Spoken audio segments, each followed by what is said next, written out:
Welcome to Design Emergency. I'm Alice Rawsthorn, co-founder of Design Emergency with Paola Antonelli, and we're thrilled that our guest on this episode is the remarkable Italian civil engineer turned humanitarian designer, Francesca Coloni.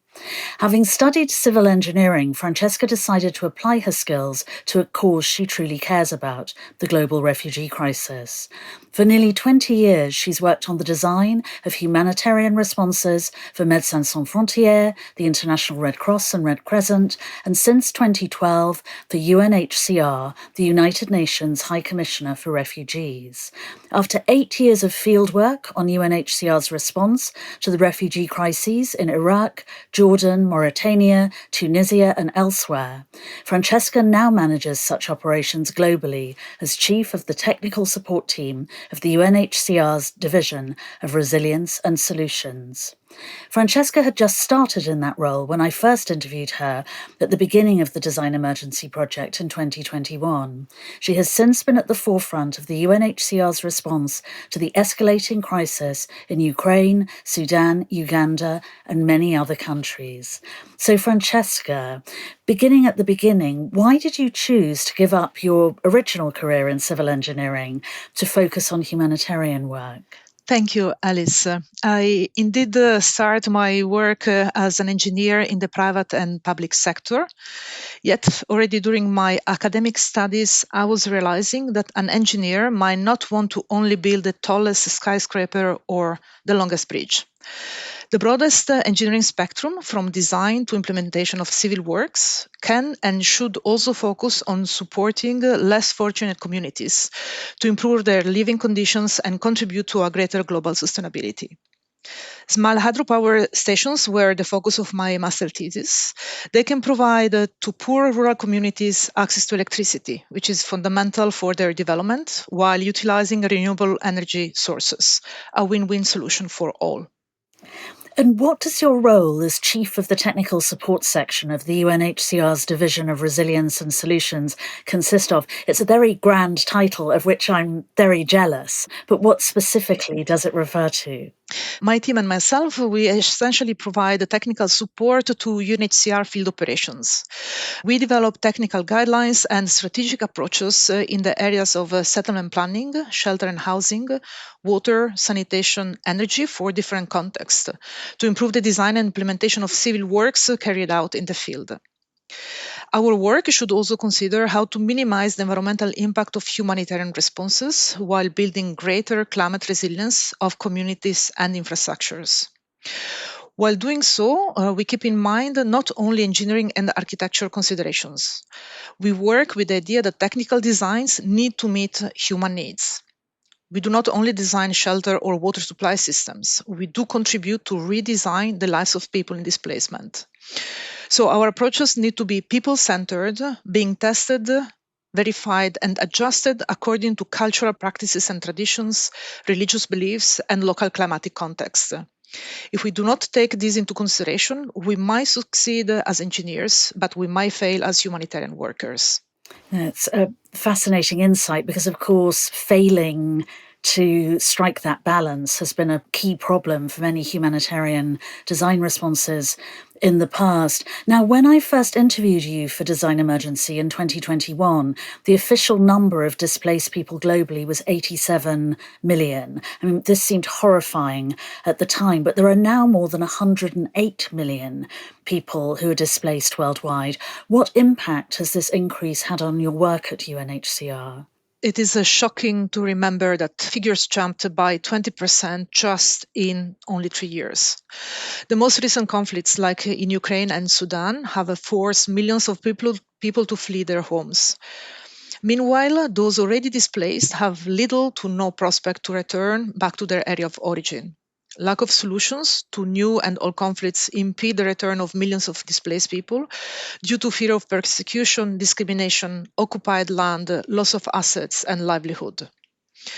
The list of prolonged conflicts and instability is unfortunately long. Think of Yemen, Myanmar, Democratic Republic of Congo, Colombia, Syria, Mali, and now we have just added Ukraine and Sudan. UNHCR and many other humanitarian actors assist those most vulnerable, but greater mobilization is required.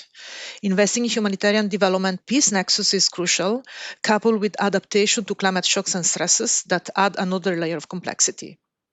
Because this is such a valuable opportunity to talk to someone who's so engaged in the field in this important work, I thought it would be interesting to look at how you believe design can support and empower refugees in practical terms, and how you and your colleagues respond to the specific challenges created by different emergencies on different scales in different places. So if we start with the efflux of refugees from Ukraine since Russia's invasion, how strategically and practically do you approach a situation like that? So, the flexible, human centered, and context specific design is adamant. When the conflict in Ukraine erupted 2 years ago, UNHCR and many other partners were confronted with an unprecedented situation since World War II. The movement of people fleeing Ukraine was at very high speed in the middle of winter with freezing temperatures. I was deployed in Moldova for helping setting up the emergency response of UNHCR. In Moldova, the local government, together with many citizens, showed immediately great generosity and welcomed refugees in their homes. They opened public buildings that were not in use, such as dormitories, schools, health clinics. So UNHCR started refurbishing those empty buildings, not originally designed for accommodation. We had to retrofit them to accommodate refugees, which were mostly women, children, elderly, and persons with specific needs. Bunk beds were used to quickly increase the hosting capacity of functioning buildings. Then the design of the response was also conceived around people's intention. Many Ukrainians actually had relatives in other countries and were planning to move out from Moldova, also because attacks to the nearby Odessa town were also feared. Therefore, UNHCR and partners were providing basic facilities also at the transit points, including bus and train station and at the borders, even if refugees had to stay there just for a few hours or nights. Wheelchairs were not enough, and Moldovans were physically carrying on their shoulder people with reduced mobilities onto buses. These solutions were emergency designed, conceived on the spot, but helped resolving many problems.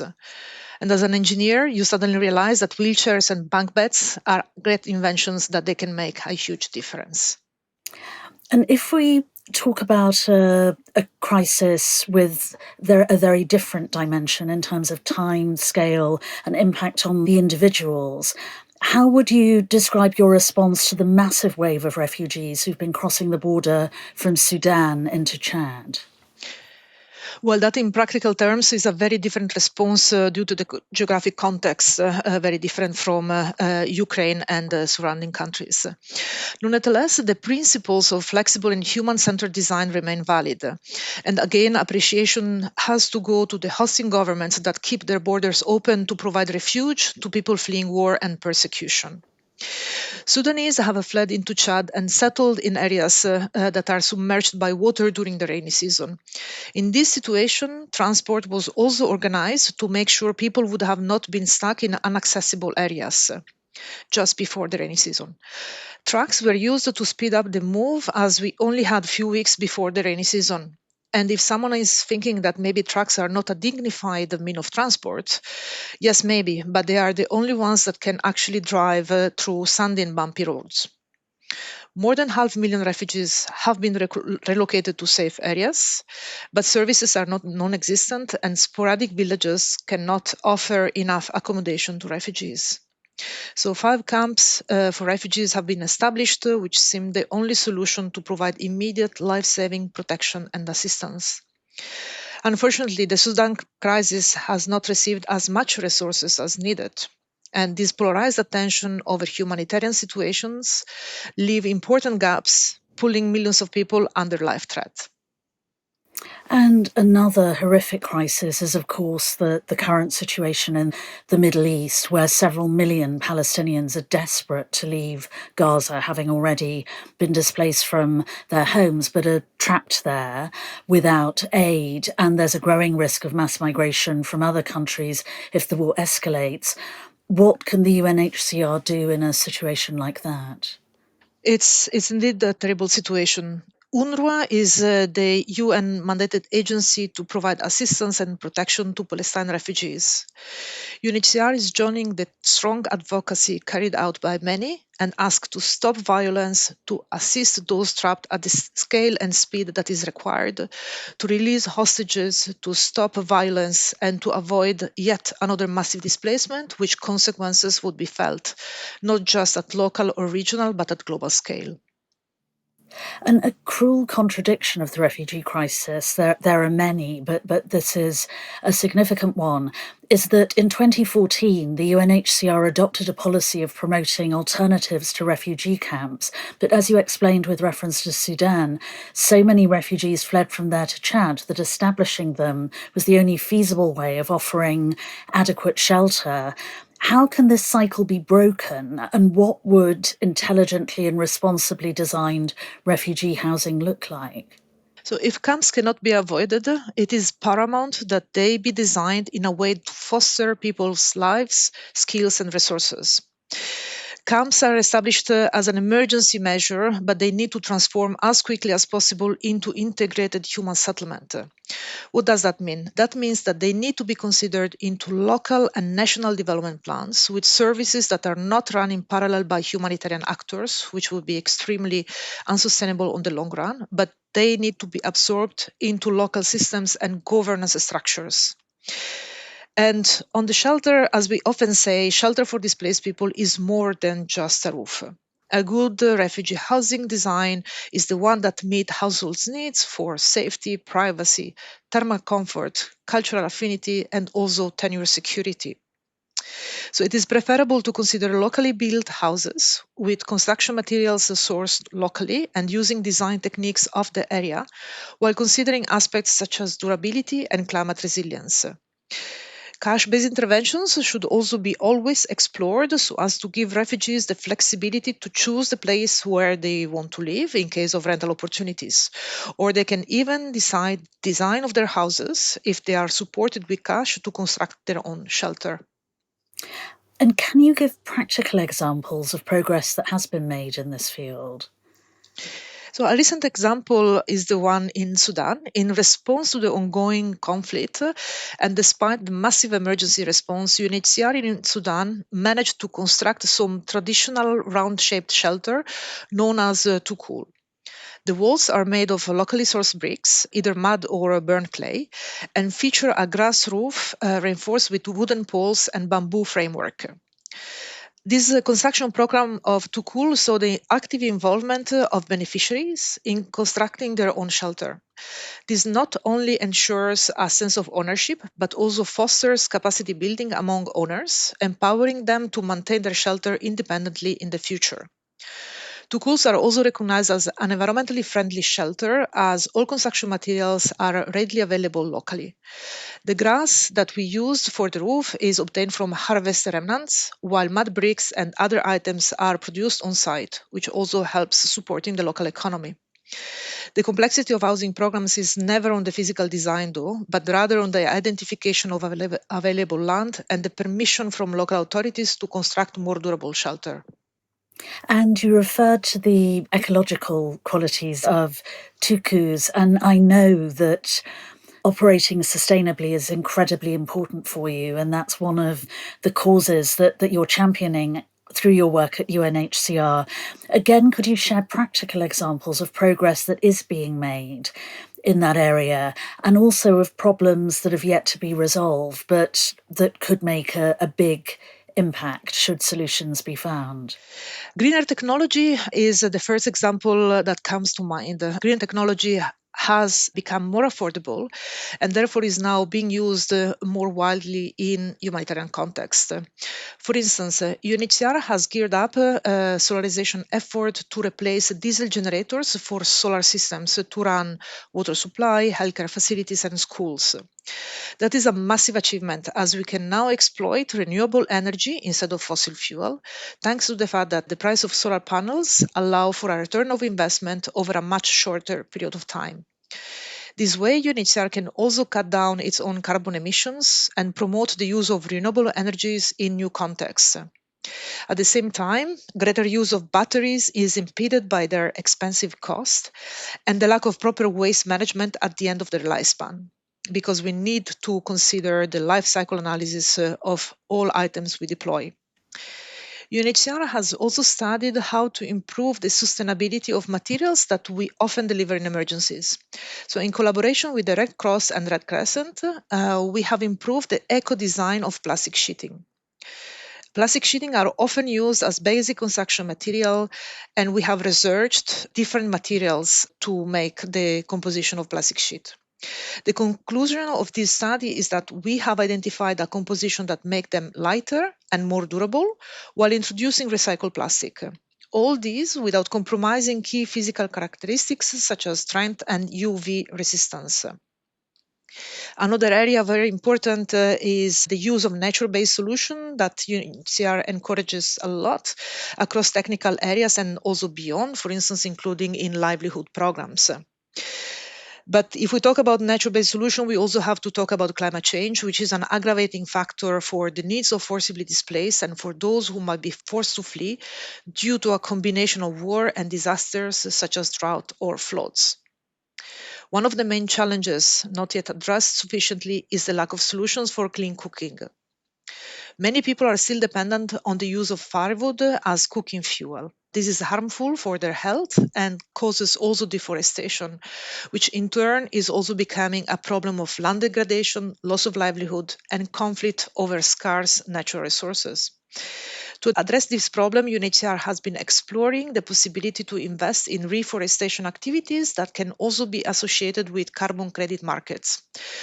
We hope that this innovative idea can bring major added values for the refugees and their hosting communities. Well, it's so reassuring to know that despite the extreme urgency of the multiple crises you're dealing with, you are making ongoing progress in all these important areas. And another sphere that I know is very important to you is to make the most of the intelligence and the energy of the refugees themselves in order to be beneficial economically and culturally to their new countries. So, how can design help us to make the most of this by enabling refugees to develop productive lives in their new or temporary homes? Thank you, Alice, for making sure that we understand that refugees are not just a passive receiver of humanitarian aid, but they can rebuild their lives. So every person should be able to enjoy basic human rights, irrespective of their status.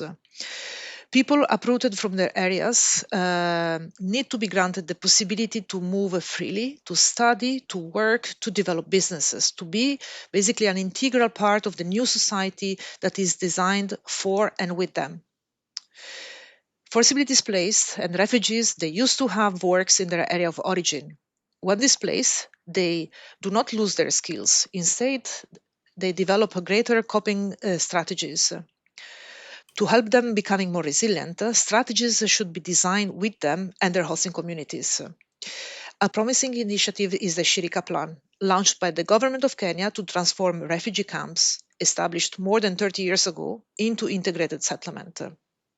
The government of Kenya has committed to create an environment that do not only support the socio-economic inclusion of refugees, but also helps build opportunities for the Kenyan people. Development actors and public and private donors have expressed their intention to support the inclusive and transformative agenda for refugees outlined in the Shirika Plan, showing how co-design of cooperation could bring great advantages for all. And how are the priorities for design in addressing the refugee crisis likely to change in the near future? Well, we continuously borrow design principles from engineering, architecture, and urban planning. We can explore and utilize new materials and technologies to improve material assistance to humanitarian crises. Meanwhile, the socioeconomic design of refugee crisis is what needs to be developed in parallel and at scale. Through data and evidence, UNHCR can prove that refugees can actually actively contribute to the flourishing of communities they are hosted in, provided they are given basic rights to access employment, education, national identity, etc. It is the design of solidarity and peace at a global scale that needs to be developed much further. There has been a huge upsurge of interest in humanitarian design among students, young designers, architects, and engineers in recent years. So a lot of people listening to this may very well want to work in the field. What advice would you give them, particularly in terms of how they should enter it? This is a question that I'm often asked. So, my first and foremost biggest suggestion is to undertake a humanitarian career because you believe in it. Any type of job profile can fit into a humanitarian response.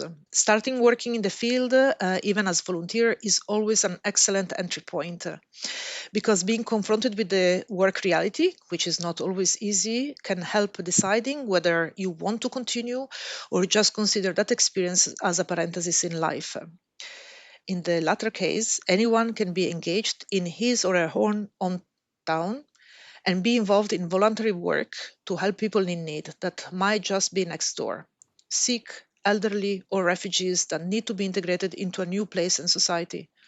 Humanitarian design can be developed closer than we think. So interesting that there are so many opportunities to work locally on an intimate scale, and that they are very valuable should you wish to build a long-term career. Francesca, thank you very much for sharing your wisdom and experience with us so generously. Your work's so inspiring, and it's wonderful to hear someone talking so intelligently and passionately about applying design to global crises at this scale, but in such a practical way.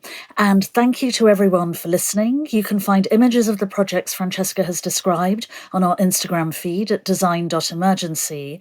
We look forward to welcoming you back to Design Emergency very soon, when we'll be talking to another global design leader who, like Francesca Coloni, is changing our lives for the better. Goodbye.